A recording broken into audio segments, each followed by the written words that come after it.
Hello students, myself Deepthi Rangnani, Associate Professor Chemistry, SPC Government College Ajmer. Today we will study the topic of BSc Part 3rd, Fundamentals of Photochemistry. What is photochemistry? Photochemistry is a branch of chemistry concerned with the chemical effects of light. Generally, this term is used to describe a chemical reaction caused by absorption of ultraviolet and visible radiations. प्रकाश रसायन क्या है? प्रकाश रसायन रसायन शास्त्र की वह शाखा है जिसमें प्रकाश विकिरणों फोटोन के अवशोषण से प्रकाश रासायनिक अभिक्रियाओं की दर, उनकी क्रियाविधि, उनका अध्ययन किया जाता है। और उच्च ऊर्जा विकिरण, एक्स किरण, गामा किरण आदि के द्वारा जो रासायनिक अभिक्रियाएं होती हैं उन्हें तो रेडिएशन केमिस्ट्री कहते हैं। लेकिन फोटोकेमिस्ट्री में जो रासायनिक परिवर्तन होता है वो प्रकाश के 200 नैनोमीटर से 800 नैनोमीटर के मध्य विकिरणों के अवशोषण से होता है।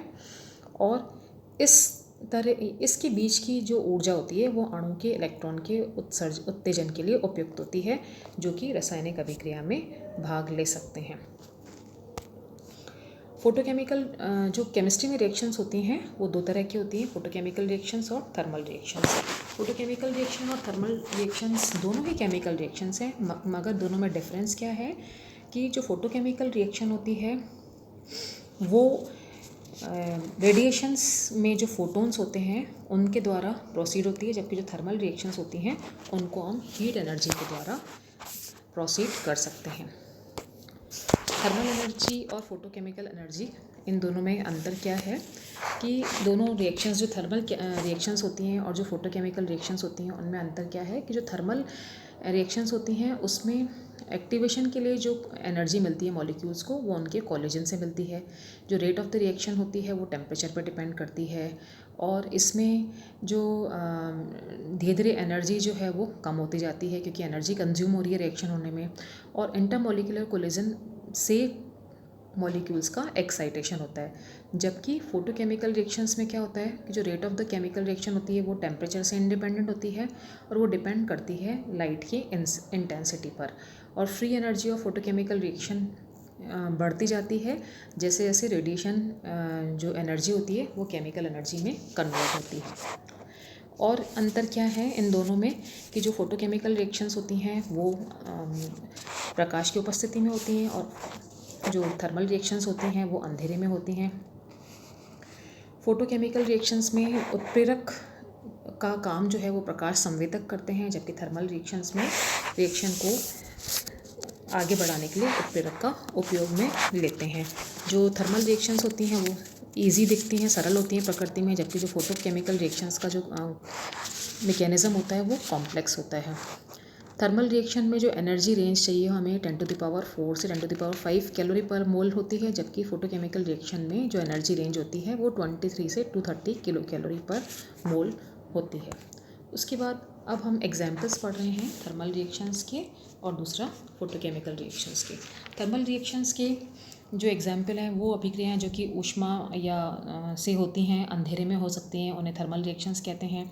ये जो रिएक्शंस होती हैं वो टेम्परेचर पर, रिएक्टेंट की कंसंट्रेशन पर और कैटलिस्ट पर डिपेंड करती हैं। तो ये कुछ रिएक्शंस जिनके एग्जाम्पल हैं वो nitrogen plus hydrogen gives ammonia का बनना, हाइड्रोजन और आयोडीन से HI का बनना, PCl5 का विघटन होना PCl3 और Cl2 में। इनके गुण क्या होते हैं कि इनके एक्टिवेशन के लिए टक्करों का होना आवश्यक होता है, अभिकारकों में टक्करों का होना आवश्यक होता है। इनकी जो दर है वो ताप पर निर्भर करती है और इनके होने पर, इन रिएक्शंस के होने पर मुक्त ऊर्जा में कमी होती है। जबकि जो फोटोकेमिकल रिएक्शंस होती हैं वो विद्युत चुम्बकीय स्पेक्ट्रम की 200 नैनोमीटर से 800 नैनोमीटर के बीच में विकिरणों के अवशोषण से होती हैं। और इस तरह की जो रिएक्शंस हैं उसको जब हम लिखते हैं तो उसमें फोटोन का होना ज़रूरी है, जैसे कि हर रिएक्शन में दिखाया गया है +H न्यू उसमें। तो ये कई तरह की रिएक्शंस हैं, जैसे जो फर्स्ट जो रिएक्शन है वो विघटन की रिएक्शन है, 2HBr का H2 और Br2 में विघटन। सेकेंड जो रिएक्शन है वो बहुलीकरण की रिएक्शन है, NC2H2 गिव्स C2H2N, इथीन से पॉलीथीन का निर्माण। थर्ड जो रिएक्शन है वो भी जो पॉलीमराइजेशन रिएक्शन है, जिसमें कि C14H10 का डाइमराइजेशन हो रहा है और C28H20 प्राप्त हो रहा है। फोर्थ जो रिएक्शन है वो एडिशन रिएक्शन है, ब्रोमीन का एडिशन हो रहा है, C6H5 twice C double bond C6H5 twice, इस पर ब्रोमीन का एडिशन हो रहा है, डबल बॉन्ड की जगह सिंगल बॉन्ड प्राप्त हो रहा है। उसके बाद जो फिफ्थ रिएक्शन है उसमें फ्यूमेरिक एसिड का मैलिक एसिड में ट्रांसफॉर्मेशन हो रहा है। उसके बाद जो सिक्स रिएक्शन है वो फोटोसिंथेसिस रिएक्शन है, जो कि पौधों में पाई जाती है। कार्बन डाइऑक्साइड और वाटर जो है वो प्रकाश की उपस्थिति में ग्लूकोज और ऑक्सीजन का निर्माण करता है। अब फोटोकेमिकल रिएक्शंस जो हम पढ़ रहे हैं उसका आधार क्या है। फोटोकेमिकल रिएक्शंस में एब्जॉर्प्शन ऑफ लाइट होता है। इसके लिए हम ये देख रहे हैं कि जब कोई भी एक वर्णीय प्रकाश किसी समांगी माध्यम, जो कि इस फिगर में दिखाया गया है, उससे टकराता है तो उस विकिरण का कुछ भाग, जो इंसिडेंट लाइट है उसको हमने इसकी जो इंटेंसिटी है उसको हमने I0 से रिप्रेजेंट किया है। तो इसका कुछ भाग माध्यम के द्वारा अवशोषित हो रहा है, जो कि अवशोषित लाइट है वो इसमें फिगर में दिखाई गई है IA है। कुछ भाग इसका ट्रांसमिटेड हो रहा है जिसको कि IT से प्रदर्शित कर रहे हैं, और कुछ भाग इसका रिफ्लेक्ट हो रहा है, और जो मीडियम की मोटाई है वो है X। तो जब कोई भी एक वर्णीय प्रकाश की किरण पुंज किसी समांगी पारदर्शी माध्यम से टकराती है तो उसका कुछ भाग अवशोषित होता है उस माध्यम के द्वारा, कुछ भाग पारगमित होता है और कुछ भाग रिफ्लेक्ट होता है।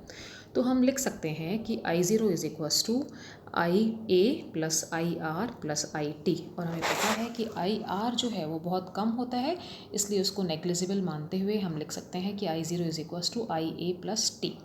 और जो भी फोटोकेमिकल रिएक्शन होती है वो IA के द्वारा होती है। और इन फोटोकेमिकल रिएक्शंस को पढ़ने से पहले हम ये प्रकाश का जो अवशोषण पढ़ रहे हैं, एब्जॉर्प्शन ऑफ लाइट, इसके दो नियम हैं, लैम्बर्ट लॉ और बियर्स लॉ। तो आज हम लैम्बर्ट लॉ की स्टडी करेंगे। लैम्बर्ट लॉ क्या है? लैम्बर्ट लॉ ये बताता है कि जो किसी भी जब एक वर्णीय प्रकाश के समांतर किरण पुंज किसी समांगी पारदर्शी अवशोषण करने वाले माध्यम से गुजर रहा है तो प्रकाश पथ की लंबाई, जो कि हमने लंबाई यहाँ पर पिछले वाले फिगर में लंबाई ली है x, क्योंकि माध्यम की जो मोटाई है x, तो प्रकाश पथ की लंबाई के साथ प्रकाश की तीव्रता में कमी होती है, और उस कमी की जो दर होती है वो आपतित विकिरण के तीव्रता के समानुपाती होती है।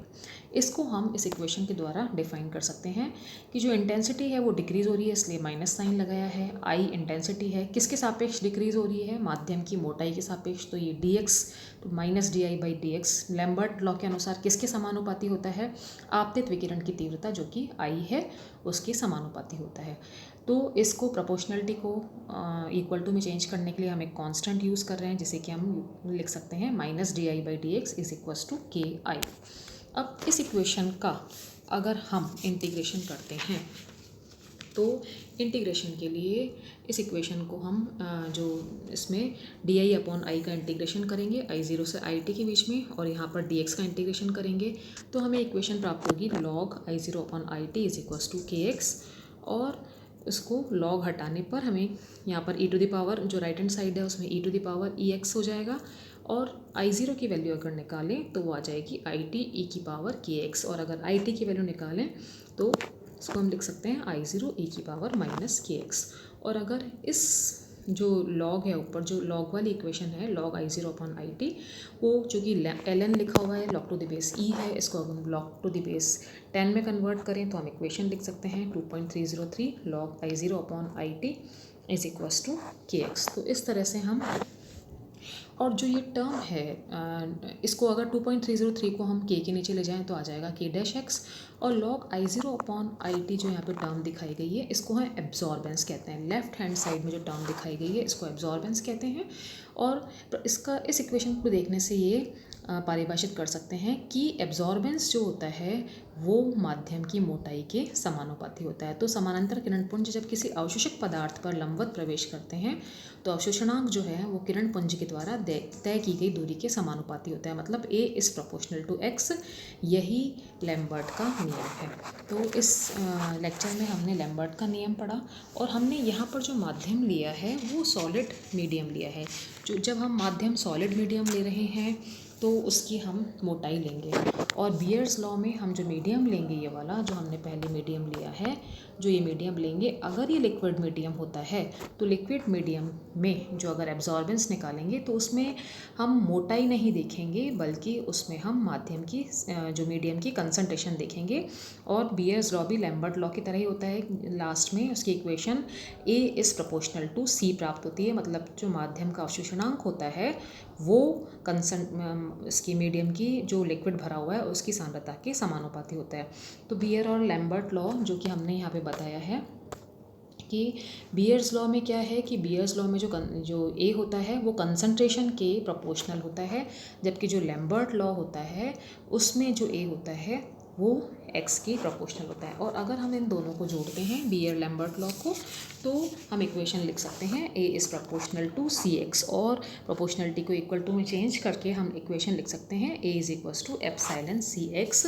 एप्सिलॉन क्या है? एप्सिलॉन मोलर विलोप गुणांक है, या इसको ग्राम अणुक अवशोषण क्षमता भी कहते हैं। तो आज हमने क्या पढ़ा? आज हमने फोटोकेमिस्ट्री में फोटोकेमिस्ट्री क्या होती है, फोटोकेमिकल रिएक्शंस क्या होती हैं, थर्मल रिएक्शंस और फोटोकेमिकल रिएक्शंस में क्या अंतर होता है, एब्जॉर्प्शन ऑफ लाइट कैसे होता है, लैम्बर्ट लॉ और बियर्ड लॉ क्या होता है, और लैम्बर्ट बियर्ड लॉ कंबाइंड रूप में क्या होता है। Thank you.